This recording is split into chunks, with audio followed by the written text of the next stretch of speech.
Pulivendula rural CI Venkataramana ఇళ్లలో ACB సోదాలు ముగిశాయి. ఈ సోదాల్లో 6 లక్షల నగదు, 200 గ్రాముల బంగారు ఆభరణాలు, విలువైన పత్రాలతో పాటు 54 మద్యం సీసాలను స్వాధీనం చేసుకున్నారు.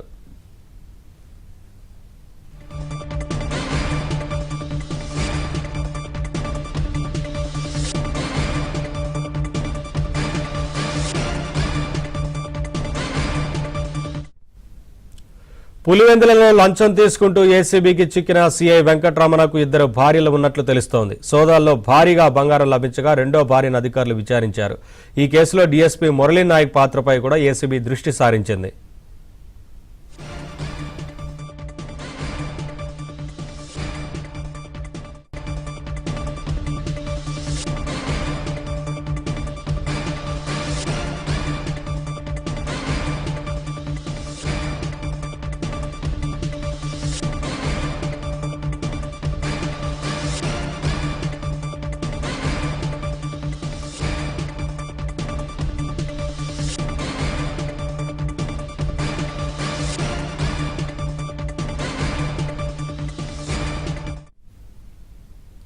పులివెందుల రూరల్ సీఐ వెంకటరమణ ఇళ్లలో ఏసీబీ సోదాలు ముగిశాయి. ఈ సోదాల్లో 6 లక్షల నగదు, 200 గ్రాముల బంగారు ఆభరణాలు, విలువైన పత్రాలతో పాటు 54 మద్యం సీసాలను స్వాధీనం చేసుకున్నారు.